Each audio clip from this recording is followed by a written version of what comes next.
A very warm welcome. Thank you for tuning in. You're looking at the moment at a 17th century title page, a complete history of the most remarkable providences by a man called William Turner.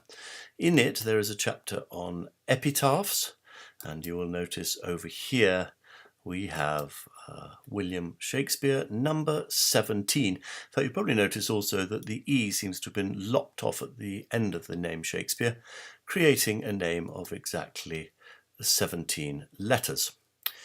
Here you're looking at the title page of a book of epigrams by a brilliant man called Samuel Shepherd, who wrote almost exclusively of poetry and poets, and he knew an awful lot about it, and he knows all the gossip. He certainly knows who Shakespeare is, but I'm not going to go into that in huge detail. It's a book of epigrams. Let's just skip straight to number 17, and we see that its number 17 is in memory of our famous Shakespeare. Now, the question is it a coincidence that 17 was the number of Shakespeare's entry in the Turner book, and that this is epigram 17 in another book? Is it just a coincidence, those numbers, or perhaps does it have anything to do with the fact that Shakespeare was the 17th Earl of Oxford, that every time Shakespeare comes up he is 17th. That's what we're going to explore. First of all, I just want to give you a little sense of the importance of numbers in the Renaissance, much more important than they are to us now. So we might say, oh, well, you can allude to Shakespeare as the 17th if you want, in order to show that he's the 17th Earl of Oxford, but that's all you're doing. Back in the Renaissance, things were a little different.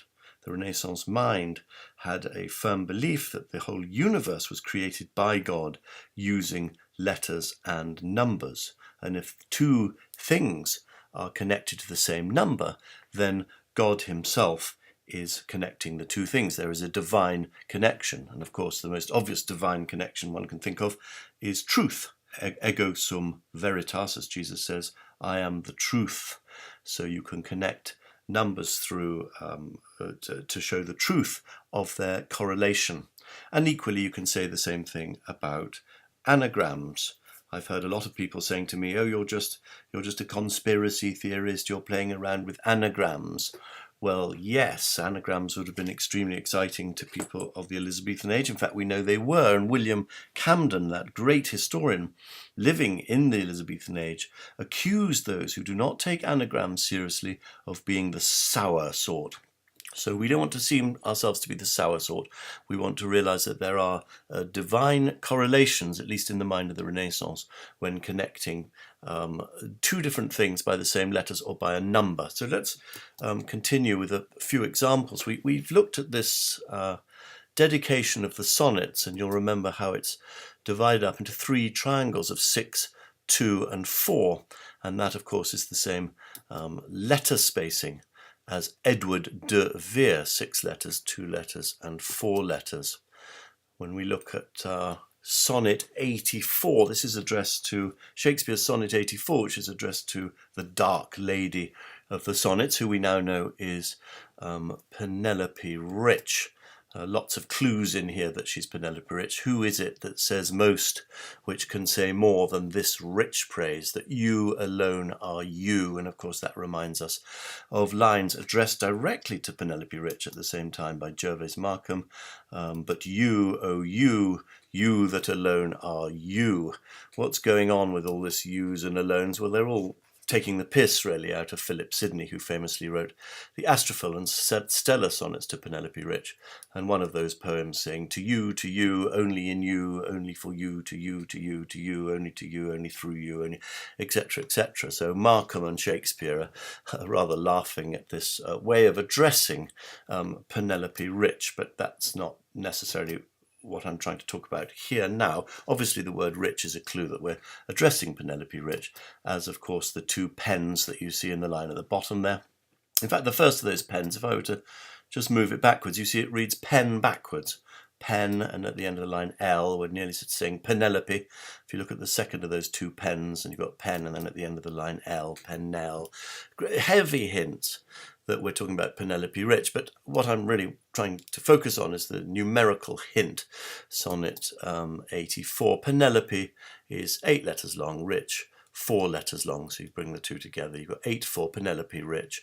So it's very important ways in which the subtle Renaissance mind used to think. We don't think like that now, so we're just not used to it, but that's what I'm trying to draw to your attention.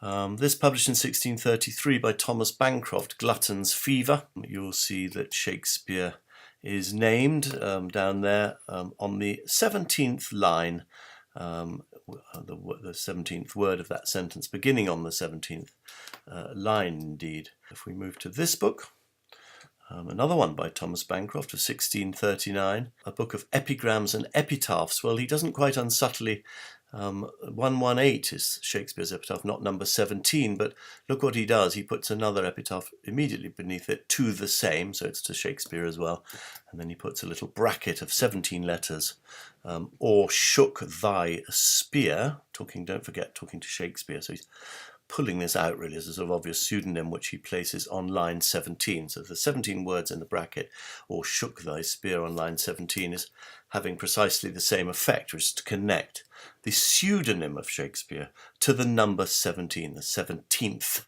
back to this idea of the 17th Earl of Oxford. So looking at other examples of Shakespeare at the time being listed as 17th.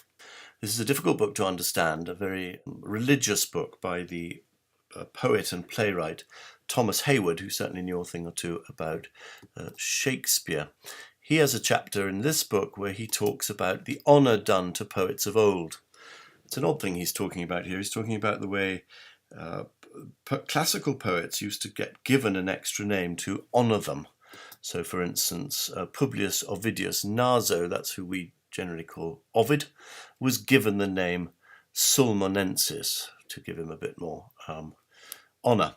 And equally, Publius Virgilius, that's Virgil, had the name Maro in addition. So he goes through a number of these classical people, showing how they gained extra names. And then he compares them to English, just over the page, Robert Greene, Christopher Marlowe, Kidd, etc.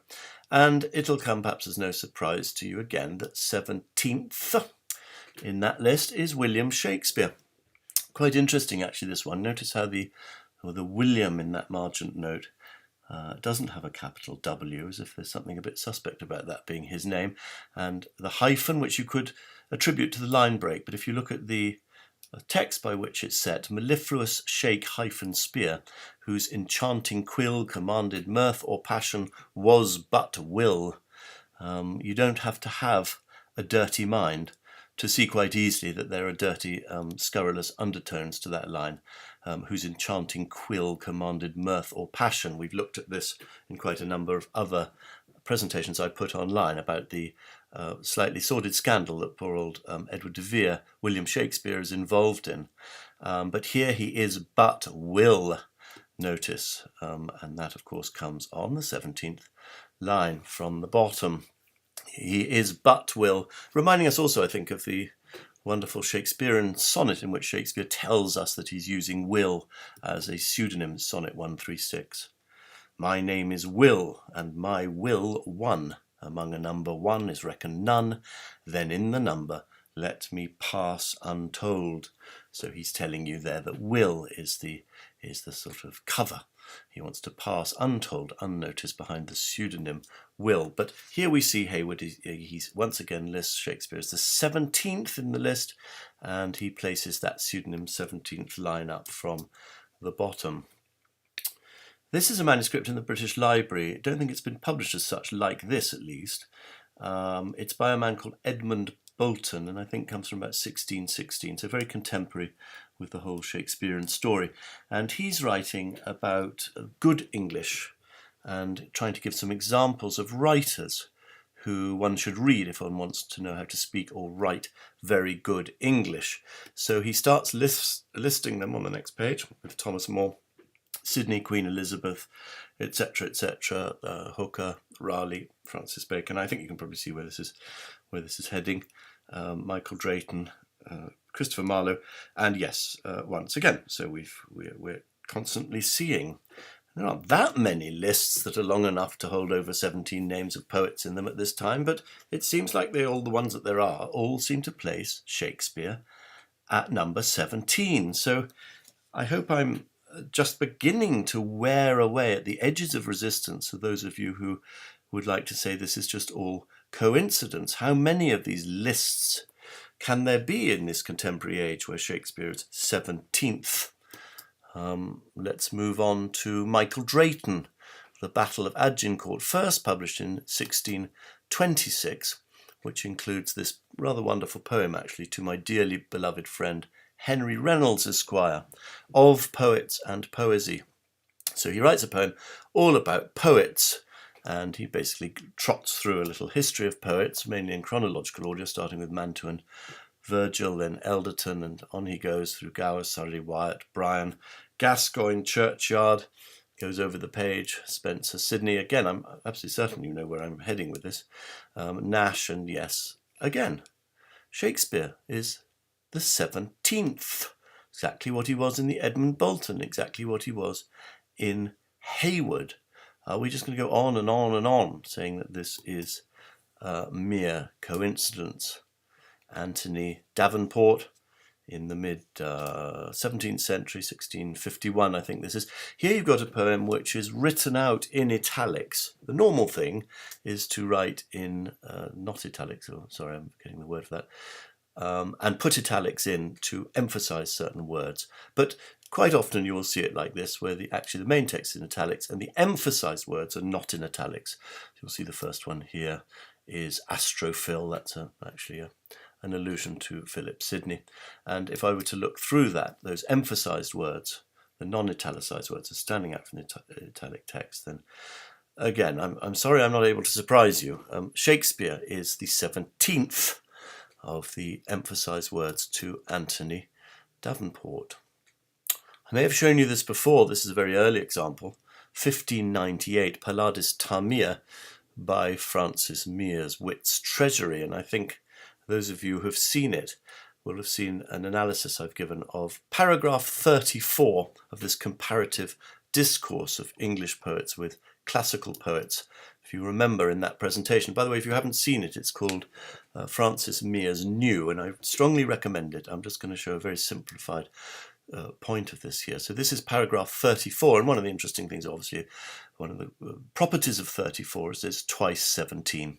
And what he's done here is to balance 16 classical authors against 17 English authors. And the clue about it being paragraph 34 is say, watch out, concentrate, because actually two of the English are both number 17. They're actually the same person.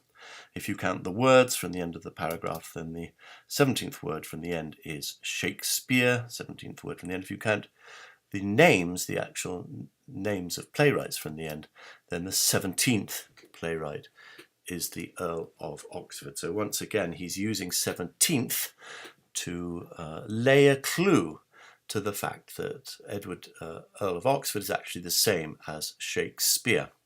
So they're both numbered 17, and that's showing the divine will, the divine truth, ego sum veritas, the truth that lies behind them, is exemplified by the use of 17th for both of them.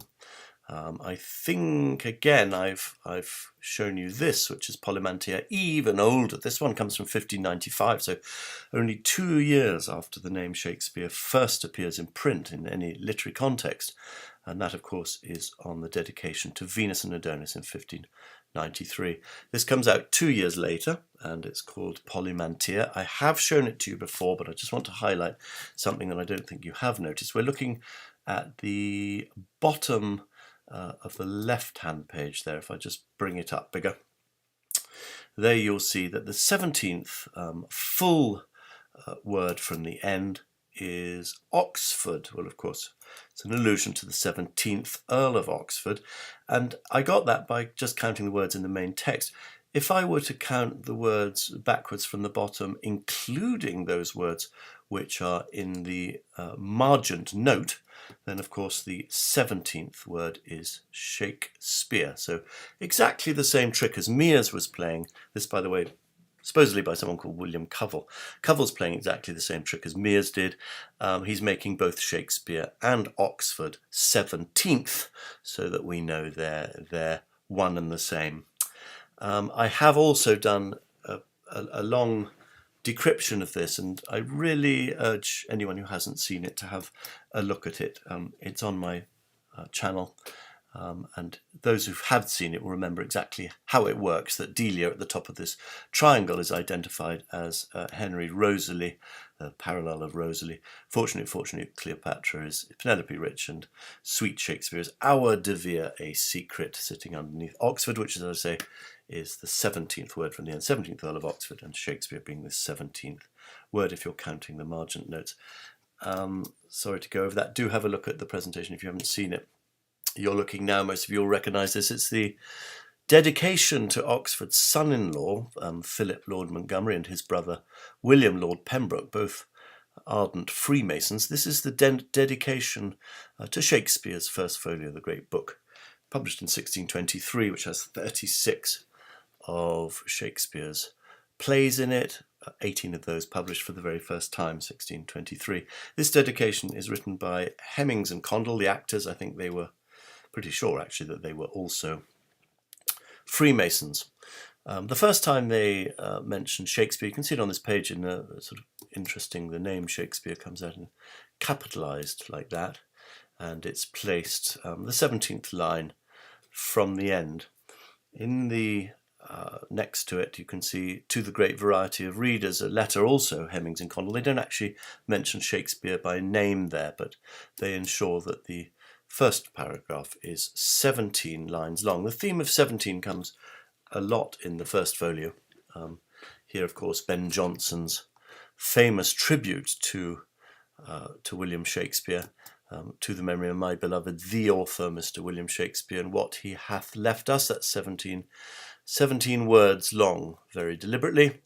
And then he sets off writing his poem, and guess what? He doesn't begin his poem until line 17, when he writes, I therefore will begin. Well, name another poem that begins on the 17th line, let alone a poem that happens to be all about Shakespeare, with a 17-word title that begins on the 17th line. I therefore will begin, soul of the age, the applause, delight, the wonder of our stage, my Shakespeare rise. So very much distancing my Shakespeare from the Shakespeare of the people, the misunderstanding in the first 16 lines of those who might be led to envy his name by silliest ignorance, blind affection, or crafty malice. But of course, what I'm really drawing your attention to here is this cunning, clever, and I might say quite typical use of 17, 17th to be absolutely precise, to connect him to the 17th of Oxford. We turn the page and we see another tribute to Shakespeare by Hugh Holland. I think there are certain clues on how to look at this. Notice it's called Upon the Lines, and then look at the last two lines, we have his lines. So 3 times we got the word lines or line. I think he's doing that on purpose. When you get 3s, you really are meant to sit up and look at them. I would say that these 3 lines are suggesting perhaps that you count the lines. So if you look at the lines to which Hugh Holland subscribes his name, you see there are 17 lines there. In fact, were you to count the words of the poem, then the 17th word is Shakespeare's. So again, 17, very, very, very strongly, 17th to be precise. I keep going to put the 17th because that's what we're really getting at. It's not just the number 17. In each of these cases, it's 17th, and it's the 17th Earl of Oxford that is being alluded to here. Back to the front page of the first folio of Shakespeare of 1623, same book we're looking at now. This poem by Ben Jonson to the left. I know we've looked at it in other contexts before. I think it's worth noting, though, that the 17th word from the end is ever. And now, ever, I accept, is quite a common word, and one can't get too overexcited every time the word ever comes up. But I think whenever is numbered 17th, you are being given a clue to think about this word as Edward de Vere, the 17th Earl of Oxford. In fact, you see it says ever writ. And those of you who've seen my presentation on this particular poem, which is called Ben Jonson New, please have a look at it if you haven't seen it. You'll see that there's a message that's hidden in this poem, which says, Vere had his wit, Vere writ his book, and that ever writ you see is together. So again, it's cluing you in that that ever is supposed to represent Edward de Vere, and it's the 17th word from the end. This is quite a common trick, actually, this 17th word from the end. Before I just pass to another example of it, I would like you to look at that very strange spelling of do with a double O. Remember that Oxford is the 17th Earl of Oxford. And why is he giving us too many O's in there? Obviously O's are important. Let's count them up. No surprises. There are 17 O's there. And so, yeah, ever is the 17th word with 17 O's. So Edward de Vere, the 17th Earl of Oxford, is being clued into you there. Quite a large number of years earlier, I think 1598, Richard Barnfield published this poem, which you can see on the right there, a remembrance of some English poets. Now I've just shown you how Ben Jonson makes ever the 17th, evia, the 17th word from the end of his poem. He may have got the idea from Barnfield. There's your ever. Live ever you. Remember, this is tacked on to the end of the last two lines of the verse all about Shakespeare. Live ever you, at least in fame live ever. Well may the body die, but fame die never. Those of you who have looked up fame, or particularly in fame, and you can see how in fame is in that line there, and also in the line above, thy name in fames. In fame and fame both could mean something pretty terrible, like infamous. And again, this is another attack on poor old Edward de Vere as Shakespeare, and a bit revealing. The 17th word from the end, as I say, is evia, 17th Earl of Oxford, and that occurs on the 17th line down. So same trick really being played to us once again, this 17th word from the end being ever. Here's this picture of William Shakespeare. I know I've taken you through this. It's an engraving by Marshall with a little poem underneath. If we take the WM sculpts it, take WM, that's William Marshall, but take it as one, and that's absolutely proper to do that. It's not two words, WM, it's an initial for one name. So count backwards from there, and we have the same thing. Ever is the 17th from the end. And once again, this is doing exactly the same as Barnfield was doing. By making it the 17th letter from the end, he's prodding you to read that as evia. Edward de Vere. So for evia, instead of or in place of evia, live thy fame the world to tell. Thy like no age shall ever parallel. He's insulting someone. Now, those of you who've seen the presentation I put up not long ago, called William Marshall New, will remember that I identified those last two lines as being addressed to someone other than Shakespeare. It wasn't difficult to do that. If you look at the 6 lines above, you see we're talking of Shakespeare and talking of his designs, his lines, his works. He's being addressed in the third person, and then suddenly on the line I've highlighted ever there, forever live thy fame. So someone else is being addressed. And in that presentation, William Marshall New, I suggested that it was this shadow at the top, i.e. the picture. I was being a bit too quick for my own good there, because if you think about it, this shadow is also in the third person, so there's no reason the shadow should suddenly be thy fame. So I realised I'm wrong about that. I'm sorry. Generally speaking, if I find I've made a mistake, I just correct it in another presentation, which is what I'm doing now. So I'm not going to remake that Marshall one, and I wasn't far off. The thy fame, he's talking to William Marshall. So forever, instead of evia, live thy fame. Remember, fame can mean infamy, the world to tell. Thy like no age shall ever parallel. This is an insult to William Marshall, who sculpts it, the man who made the picture. Now, I'm not the only person to have realised, although I realised rather late, that William Marshall is being attacked in these last two lines. 5 years later, that's in 1645, John Milton published his book of poems, very much the same layout as the Shakespeare poems that you've just been looking at, and very obviously what we call taking the piss out of the Shakespeare book. You can see, once again, William Marshall has provided the portrait, this time of Milton, with his right arm funnily all bound up.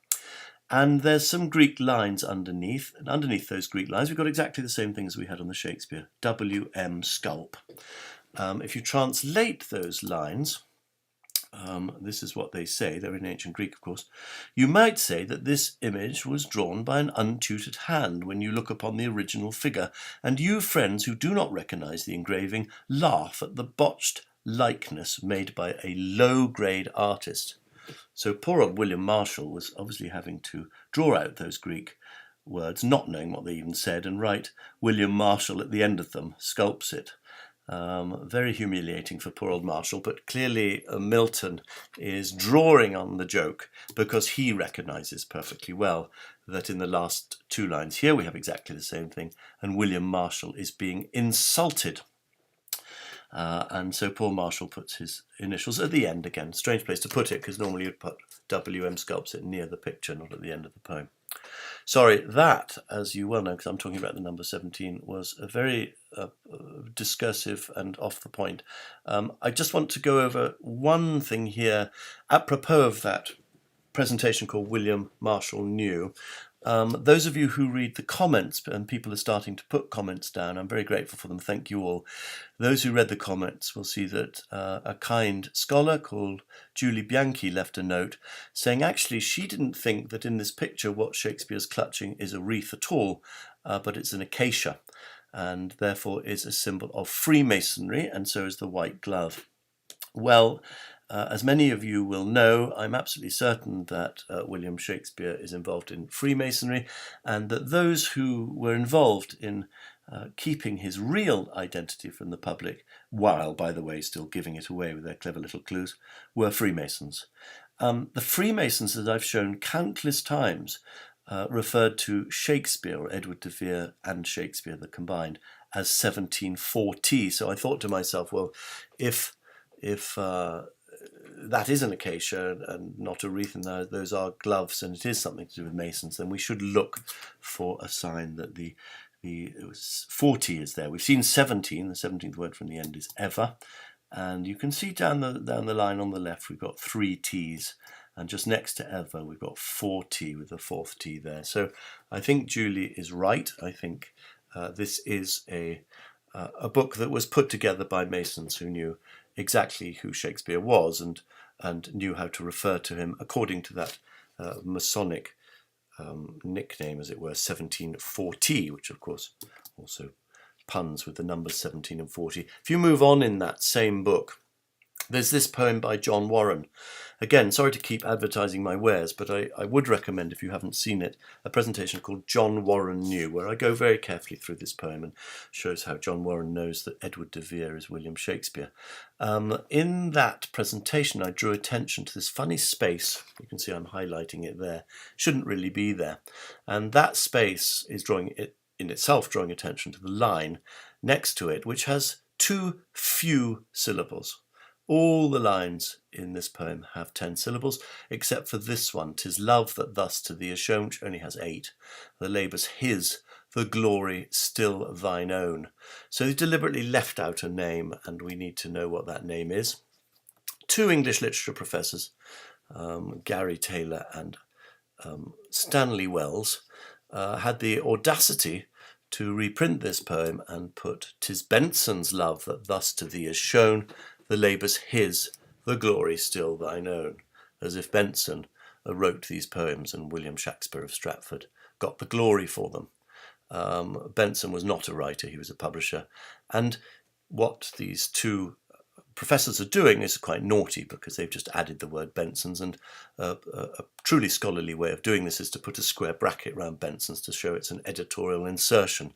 You don't just put it as though that's how the poem was originally written, because it wasn't, as we can see on the left. So there are actually clues to the proper name that's meant to go in there, the 2 syllables that are missing. We've got that big double V, many of you will know that's refers to De Vere. He used double V as his own pseudonym sometimes.